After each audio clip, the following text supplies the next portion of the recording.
started with our next panel today, which is Breakthrough Space Technologies. Breakthrough Microsoft Technologies. I'm not sure if we had one of those recently. Anyway, we've got a terrific panel here this morning, and the point is really to sort of lay out what's coming. We've heard a lot about chemical propulsion and other sort of rocket-based solutions, but we really want to look at what's next. What are really the breakthrough technologies that will enable a spacefaring civilization? Because after all, that's sort of ultimately what we're all here for. Very quickly, I'll mention the names of our panelists. We're honored to have Dr. Brad Edwards here today. Who is the founder and president of Carbon Designs. I'll introduce him in a little bit more detail shortly. We've got Scott Mize, the president of the Foresight Nanotechnology Institute, as well as Jordin Kare, who is the head of Kare Technical Consulting and really a guru on various forms of laser and energy propulsion. We are going to follow the same format as the last panel. We'll let each of the panelists speak for a few minutes on their particular area of expertise, and then we will open it up for some questions for all of you towards the end.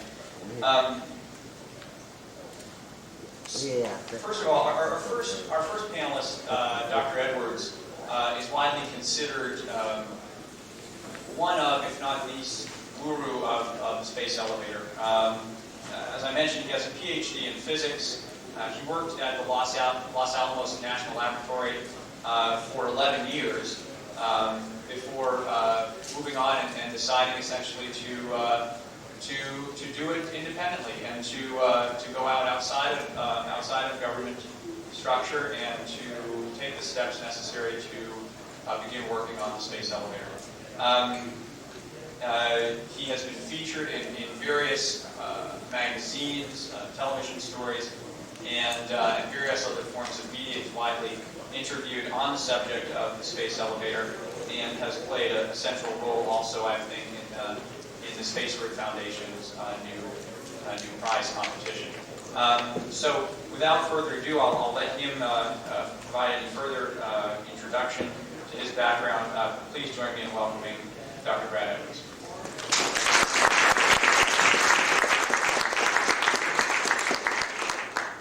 Thanks, George. It's great to be here. I don't have a lot. I've got probably about 5 to 10 hours worth of technical discussions on the space elevator, which I don't think will fit in this panel. So if there's a lot of technical questions, please come and see me on the space elevator. I don't know how many people are familiar with it, but in general, it's a ribbon. The one we're proposing is about 3 feet wide.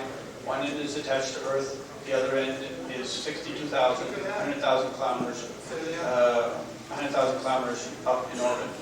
So it extends up through LEO, up through GEO, and once it's established, you can use a mechanical climber attached to it, similar looking to the mock-up outside, except larger, of course, that can ascend that ribbon to orbit, taking 13-ton payloads every 3 days to LEO, GEO, or if you release it at the right time, it'll throw it to the moon, Mars, asteroids, Venus. It doesn't use rocket propulsion. You're not carrying your fuel with you because it's power beam. The power is beamed up to it. So it's really a dramatic change in how you get into space. Cutting down the cost of space. The operational costs that we've calculated are close to about $100 a pound. And that's for going to any of those destinations. Tack on profits and whatever else, if you can imagine $1,000 a pound going to Mars, for example. I think that's a very reasonable possibility. It's been around for quite a few years. The first modern version of it was talked about in 1960, and the issue why it's been thrown out, it's actually been relegated to science fiction for years, is materials. There was no material strong enough. We've actually got a lot of the rest of the technology, all the rest of what we've sort of been developing through the space age. The material that we need needs to be extremely strong. And the only thing that will do it is carbon nanotube-based materials. It needs to be about 30 times stronger than steel. And right now, Carbon Designs is starting up to essentially start making that material. Carbon nanotubes themselves have already been measured at 70 times as strong as steel. What we need is to combine them into the lengths and the form that we need for the ribbon. And we believe that's the last real serious technical challenge. There's lots of engineering issues, various things like that, but those we believe are all solvable in the very near future. So we've still got a plan of about trying to get one of these up and operational about 15 years. And it would enable a lot of applications that currently are not viable. To sort of give you a feeling for it, let me show a video that we've got.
But that, as Ben said, you don't really get to, you can explain an airplane all you want, and you don't really understand it until you see it actually flying or operating.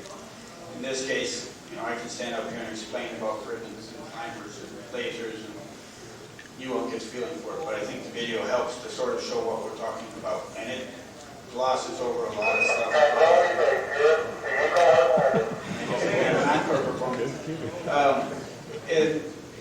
But I hope that sort of gives you an idea of what we're talking about and what it really means for the future. If we're successful, we're talking about, you know, the first small one we're talking about would launch 10 times as much as current global launch capability at costs that are dramatically reduced. So we're pretty excited about it. Thank you.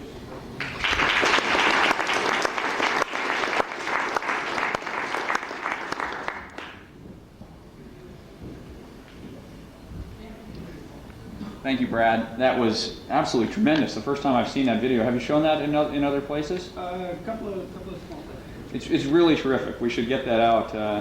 It's inspiring. I see the full-length video, full-length movie. Well, I'd love to. Maybe you can show it. I want to introduce our next panelist. It's Scott Mize. Scott Mize. He's the president of the Foresight Nanotechnology Institute, and Foresight really is arguably the main driver for propounding concepts of nanotechnology into both popular culture and technical culture. And Scott is really exactly the right person to be leading Foresight right now. He has 15 years of software business experience, both technical and business, and now has about 5 years of experience in the nanotechnology sphere. And really is rejuvenating and reorienting Foresight into some pretty exciting directions, many of which have direct relevance to us in the space community. And so we're very honored that he could come and speak with us today about Foresight and about various work that they're starting in relation to space and how this relates to breakthrough space technology. So, Scott, Mize.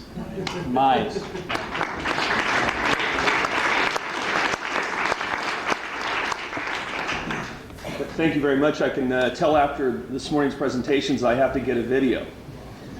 We have the old-fashioned way here, just a few slides. What I want to do is tell you a little bit about the history of Foresight Institute. In fact, you are the first group to see a presentation with our new name. The organization was called Foresight Institute.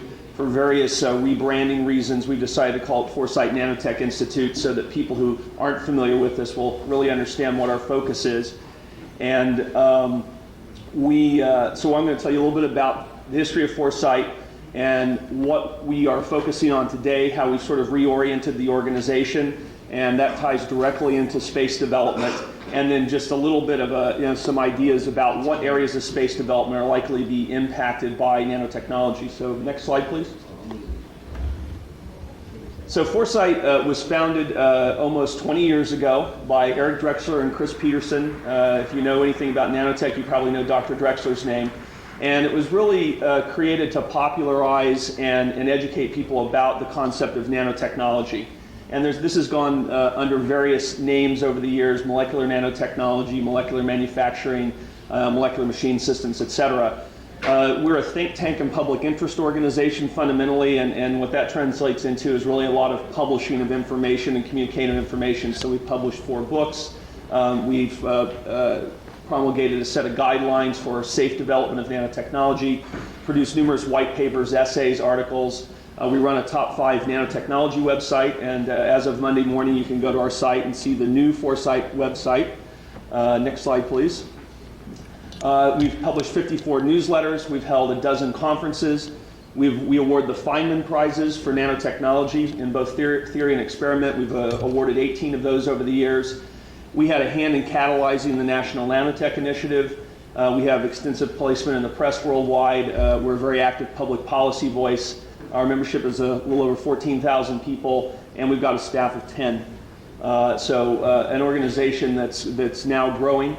Next slide, please. So that's the history. Just a quick thought about where are we in the development of nanotechnology. The way I like to think about this is we're at the same stage that the information technology field was before the integrated circuit, say in the early 60s. And also approximately the same place that biotech was before recombinant DNA. We're very early in an arc that's going to take several decades. This is, I guess, a concept that isn't really new to this audience, but to a lot of people, you have to really explain to them this is going to take a long time to see the full potential of nanotechnology. One of the important things to understand when you see something in the press about nanotechnology is there's a little bit of a confusion between long-term and short-term.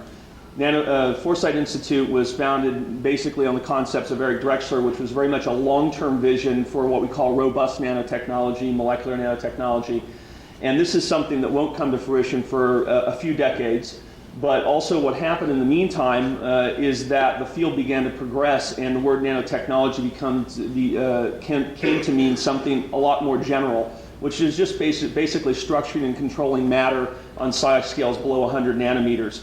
Sometimes this is referred to as nanoscale engineering. Next slide, please. And that's very much the near term. And there's a lot going on today in that field. Some of the building blocks you just heard Brad talk about, carbon nanotubes.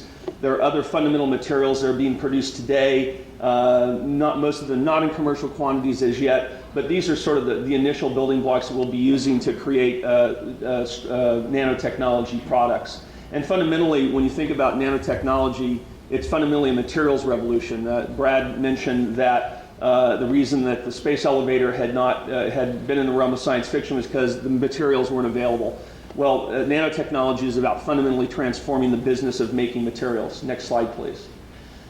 Just to give you an idea that this is not all long term. The Forbes every year puts out a list of the top 10 products, and here's the ones that won this year, just to give you a little bit of sampling: foot warmers, washable mattresses, golf balls and clubs, customized skin care, wound dressing for burns. Next slide, please. Military-grade disinfectant, super hydrophobic spray, automotive glass treatment, joint and muscle pain cream, and dental adhesives.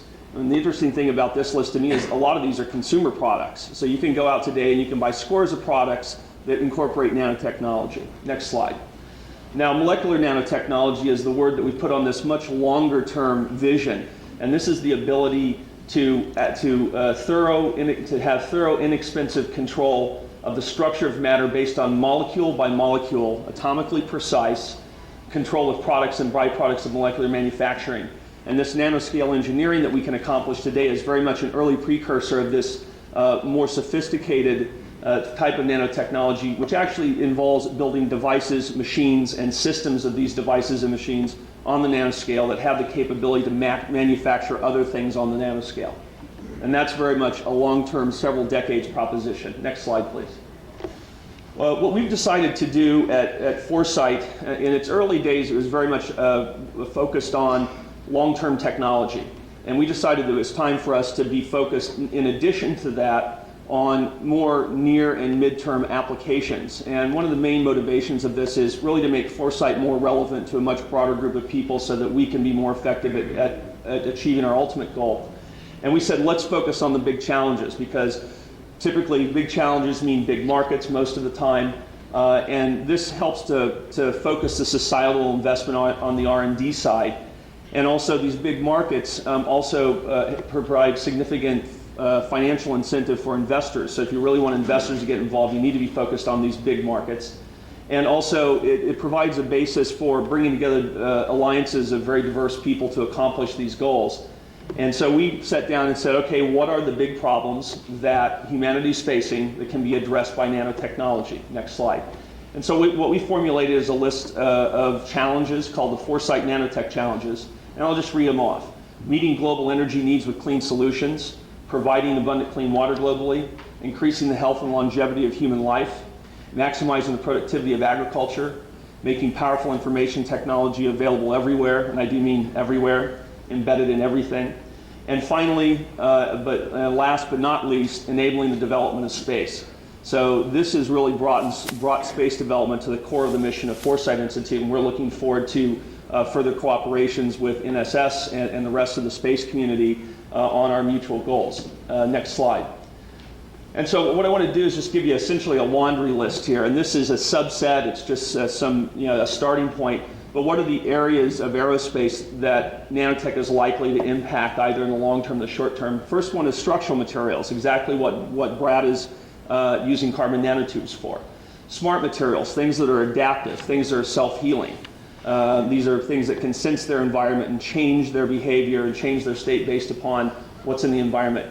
Coatings, propulsion systems are going to be a big piece. Power other than propulsion, flight control systems, thermal protection, computing electronics and electromechanical systems, hydraulic and pneumatic systems, and life support systems. So the impact is going to be rather broad on the aerospace field. Next slide, please. This just gives you, this is a concept that was put forward by NASA. I know this is very hard to read, but what they did is they sort of looked at a future space shuttle vehicle and said, what are all the parts of that vehicle that might be affected by carbon nanotubes? And I won't read these off to you, but the point here is And you see this a lot in nanotechnology. This is also true in the automotive field, that if you decompose a vehicle or any big system, it turns out that nanotech is going to affect a large number of the subsystems there, and it's going to be also true with space systems. Next slide. Just one last thing, to give you a little bit of a preview. In the next few weeks, we're going to be announcing a major partnership to work on a roadmap initiative.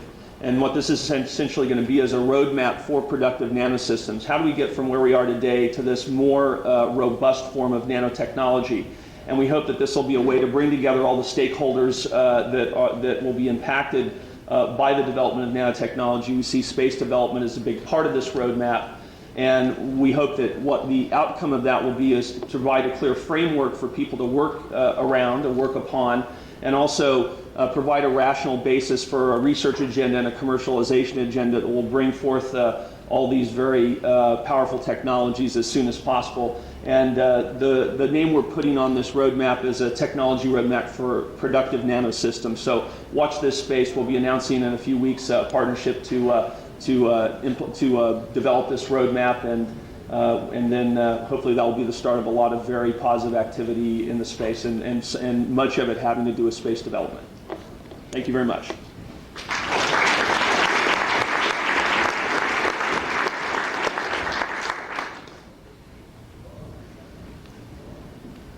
Thank you, Scott. That's very exciting stuff, and I laud your goals overall, and I'm very happy to see that space is in fact part of the Foresight Nanotechnology Institute's agenda for the future. So we look forward to working with you on those issues. I'd like to introduce our final panelist for today, Jordin Kare of Kare Technical Consulting. Jordin has a PhD from Berkeley in astrophysics. He spent 10 years at Lawrence Livermore National Lab in the Special Projects Group. Worked on the Clementine Lunar Mapper project, among many others. He's really got quite an extensive background in space and space technology, and has been a consultant to the aerospace industry and government since 1997. And you know, we look forward to hearing his thoughts, and in particular his thoughts and his expertise in the area of laser propulsion. But I will not constrain his remarks more than that. Please welcome Jordin Kare.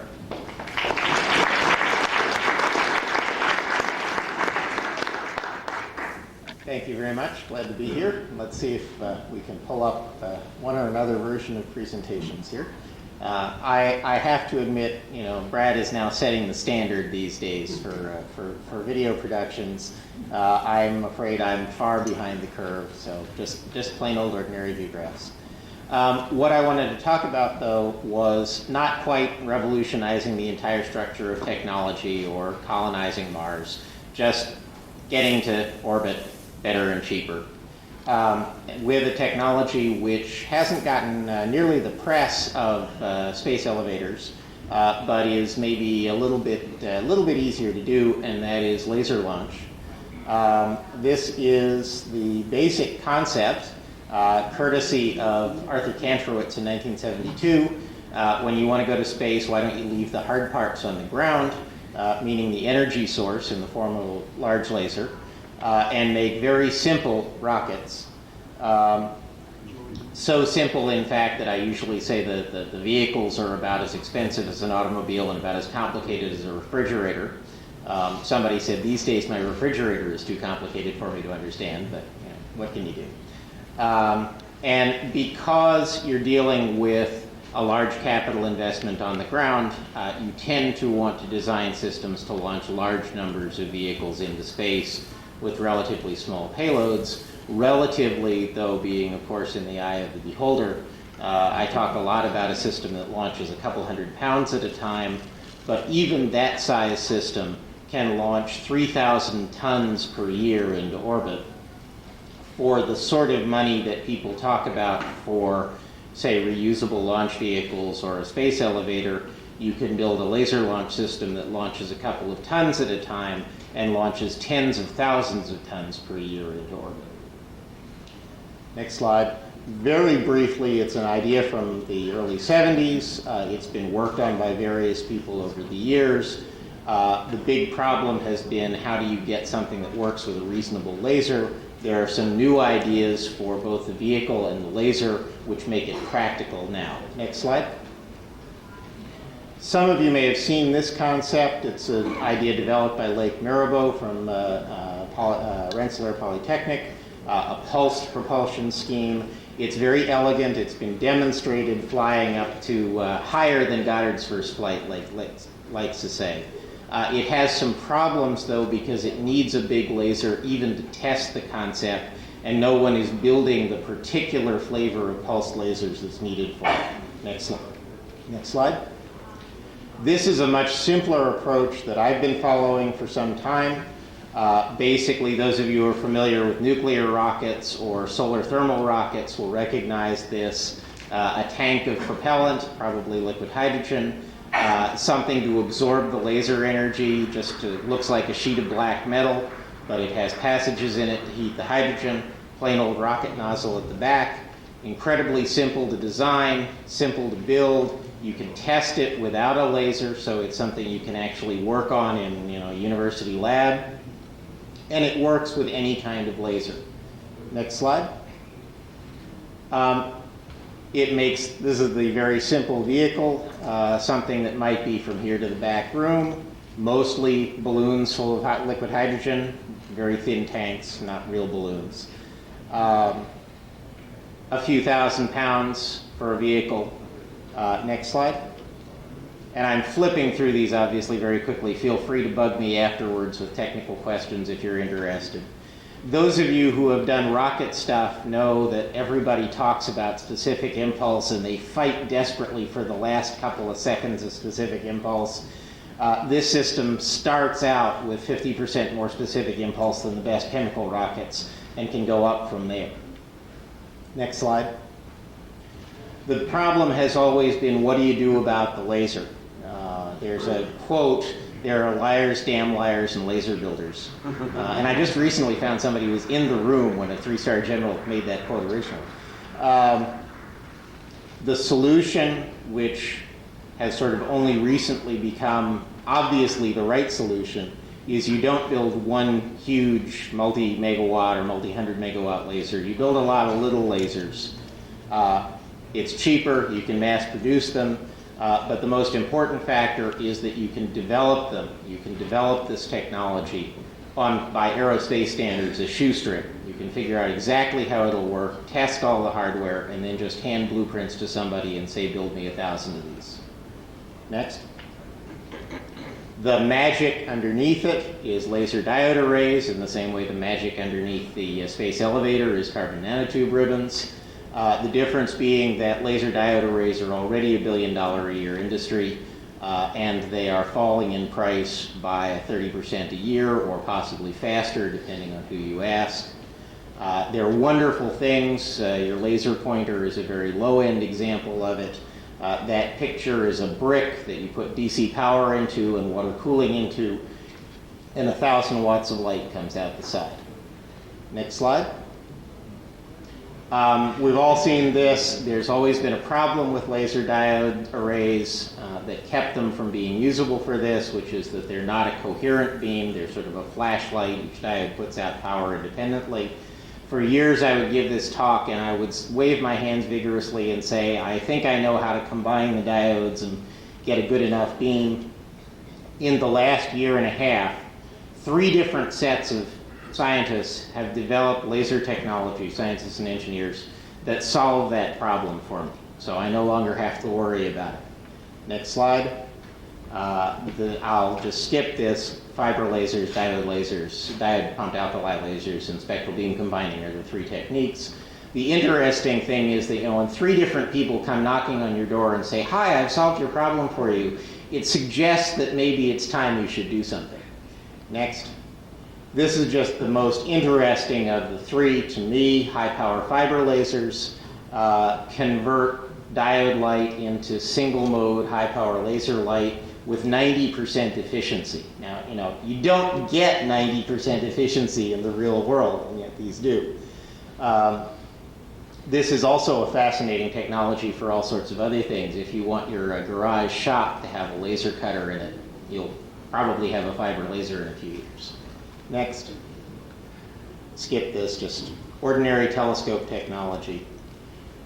That's a picture of tomorrow's launch system, in my mind, is a parking lot full of transportainers. Half of them have lasers in them, half of them have telescopes in them. They all point at these little vehicles. They're mass-produced in a factory somewhere. If you want bigger vehicles, you just keep the factory running longer and build more of these things. They're sitting on a hilltop somewhere in New Mexico, or depending on whose congressional delegation has, the influence, Arizona. And they're launching 100 pounds, 500 pounds, a ton, whatever the payload size is, every 10 minutes to orbit. And if you want to ride it, you're perfectly welcome to once they get big enough, because part of the joy of this is because it launches thousands of vehicles per year, it's very easy to demonstrate, not just get, but demonstrate and prove the reliability that we're now used to from airplanes. Next. There's just a picture of it relative to a golf course, so you get an idea of scale. Next. Cost of diodes are falling through the floor. Next. Just to give you an idea, most of you won't be able to read that, and it's probably irrelevant. The bottom line is, this is a system we could start building today, and it would be operational with an investment of $1 to $2 billion, which is a lot of money, but by the standards of aerospace, it's pretty modest. Next. And it would cost, at that scale, a couple $100s a pound to orbit. As it scales up, the costs go down, like just about everybody else, and it easily breaks $100 a pound to orbit at about a half-ton vehicle size. Next. Won't go into this, short on time, but the key point is this is a new way to do things in space, a new way to get to space, and it changes the game. It means people other than big aerospace companies can develop the hardware, can develop the technologies, and then can just produce it because all the hard parts are produced and used on the ground. Next. Skip that. More detail later. Keep going. You can see this was a longer presentation that I have compressed into this. This is just to say the program to do this is straightforward. We know what it involves, and it's 10 years until orbital launching if you started now with a fairly modest program. So this is where we are. That's where we want to be. And I think I'll turn the presentation off. Oh, one more slide. Yes. What I want to do next is there's a laser called Miracle, mid-infrared advanced chemical laser out in New Mexico. That's big enough that I can fly something to the same height as Spaceship One in about a year or two, if I can get a little bit of support for it, and demonstrate all the vehicle technologies. I've got a lot of enthusiasm for that in certain circles of the government, not quite enough so far to get them to write a check, but close. Thank you.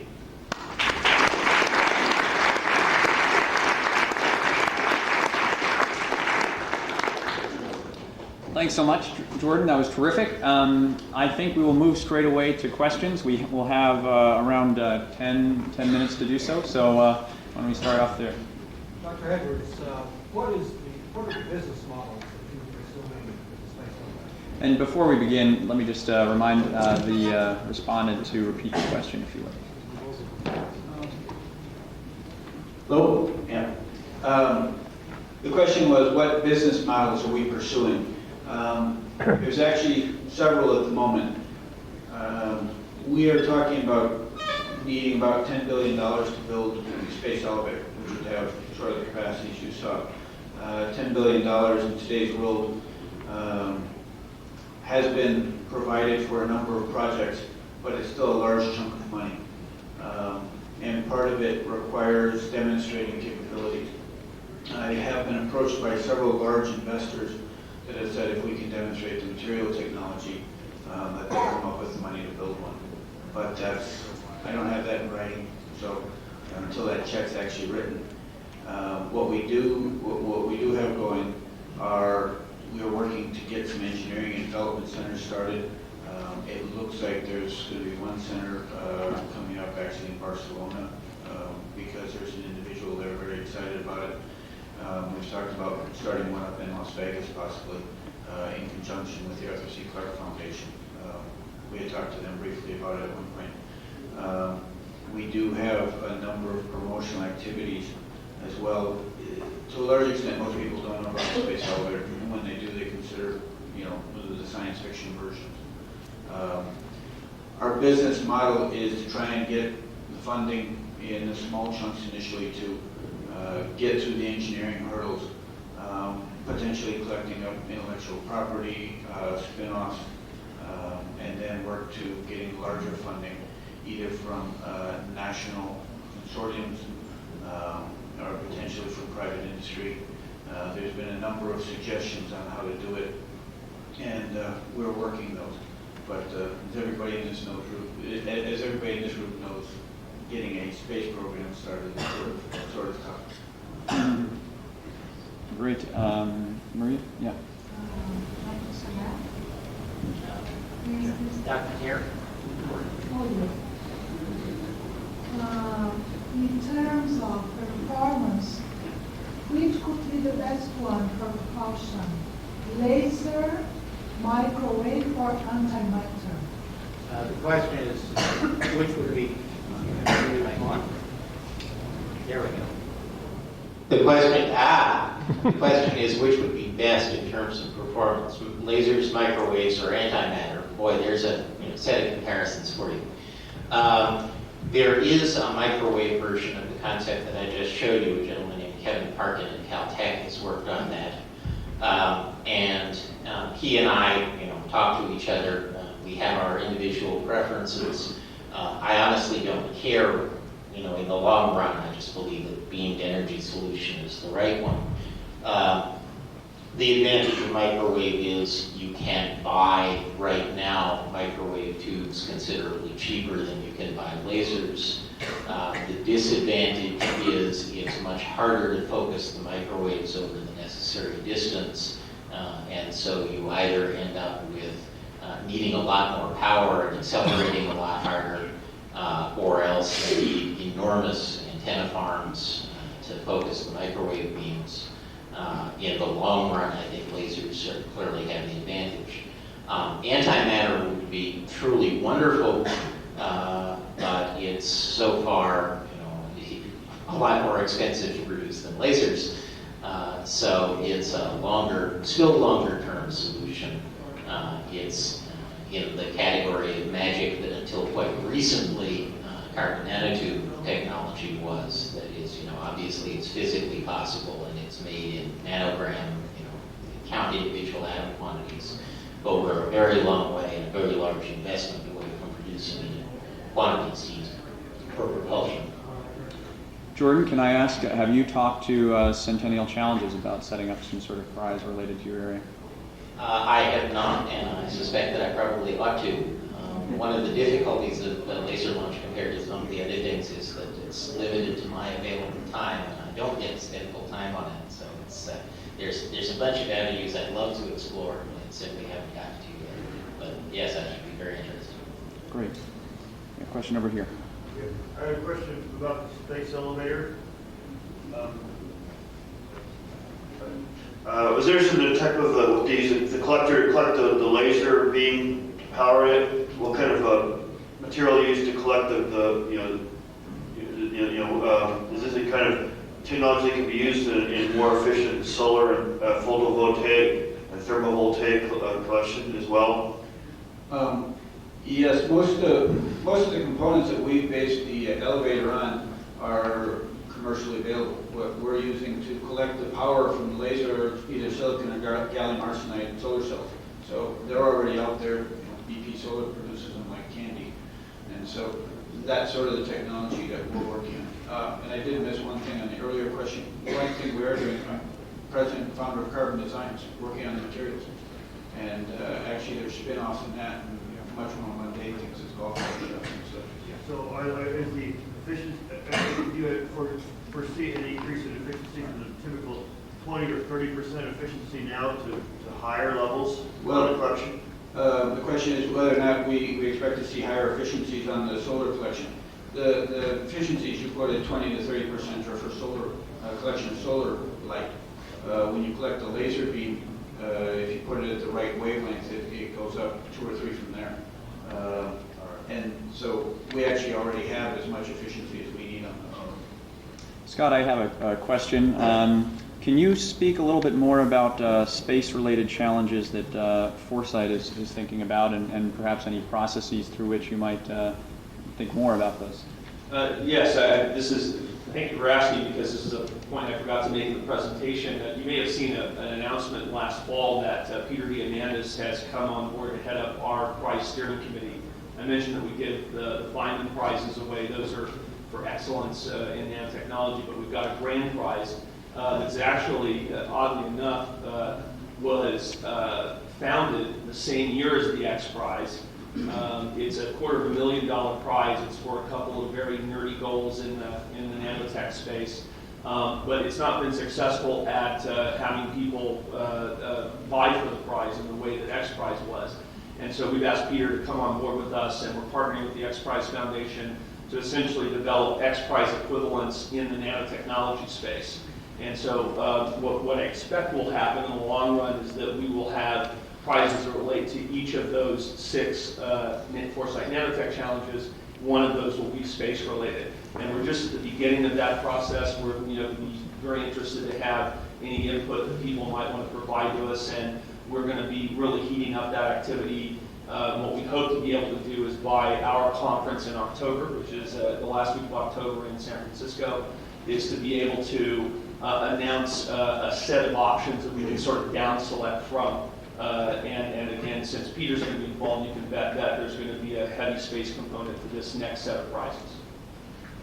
Great. I'd just like to comment real briefly that if the X Prize was for going up, then obviously the nanotechnology prize should be the 1 over X Prize. We're going in, right? Okay. Well, it's interesting. When I was looking at these videos, and Peter and I talked a bit about this, and one of the reasons why the X Prize is so successful is, I think, the human element. There's actually a guy, in that thing being shot up, past the atmosphere. And one of the challenges that we have in nanotechnology is how do you bring the human element into a nanotechnology innovation? And that's one of the things that we're going to have to work with. But I think sort of really trying to figure out how you can highlight the exploration element of nanotechnology, where you're not exploring outer space, but you're exploring inner space, I think is one of the themes that we're going to need to work along. Great, thanks. I want to ask one other question, but first let's take another question from the floor here. I know you had a question. Steve Jones, question for Scott. As far as the human application, there's increased survivability for combat aircraft, and as far as electromechanical wings, how far away are we from electromechanical wings? I'll have to say I don't know. One of the big areas of development in nanotechnology is going from MEMS to NEMS, micro electrical mechanical systems to nano electrical mechanical systems, and that's sort of a top-down approach. The original concept for nanotech was very much how do you build these things from the bottom up, but it turns out the way that this field is developing is it's developing both bottom up and top down. In terms of timeframes, it's very hard for me to put a number on that. But certainly, today a lot of the basic research is going on to figure out how to manipulate matter at that scale so that these systems will be enabled. But my feeling is it's a decade or two type of time frame. Great. In 2 sentences or so, can you each set out your biggest roadblock now? Our biggest roadblock right now is pretty much finance. The carbon nanotubes are actually coming along very quickly, but with funding, we believe that's pretty much it. I guess it depends on what stakeholder group you're talking about, but I think maybe it's some of the critical ones, is that it's nanotech because the field began with a lot of long-term visions has sort of gotten the label science fiction, right? And that's why I take care in my presentations to say, yes, there's a long-term vision, but there's a current reality that's building towards that long-term vision. And I think just making that progression clear in people's minds and making them, because the question I'll in fact give this presentation where the Forbes products are up there, and then people say, yeah, but when is nanotechnology really going to happen?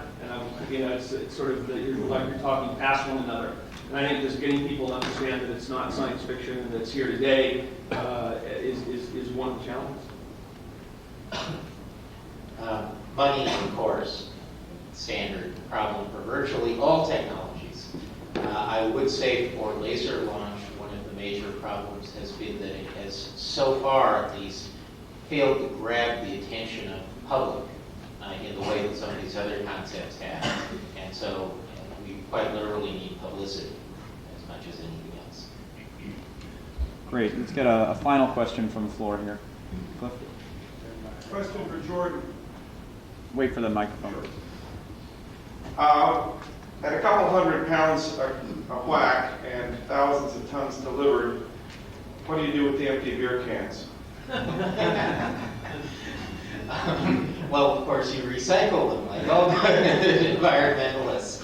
Actually, the system that I showed you was based on an expendable vehicle, and the vehicles are light enough that they're basically literally expendable. They're discarded, re-enter, burn up. It is certainly possible to design that system, particularly as the size gets larger, to be a reusable vehicle.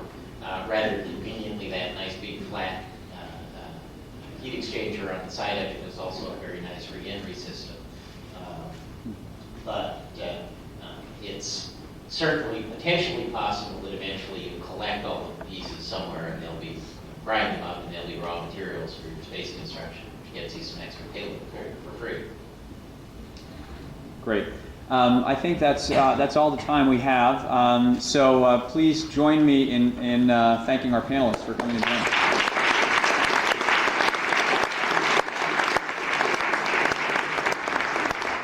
Let me make just a few announcements, and before I do that, let me just say one thing. I really believe that while it's quite clear that rocket propulsion is, the story right now, it's also quite clear that it's going to be these technologies that make us into a spacefaring civilization. And I also believe that it's probably these guys and some of you out there who will be the names that we remember in 500 years. So it's really inspirational to have these folks here. We really, really appreciate it. So.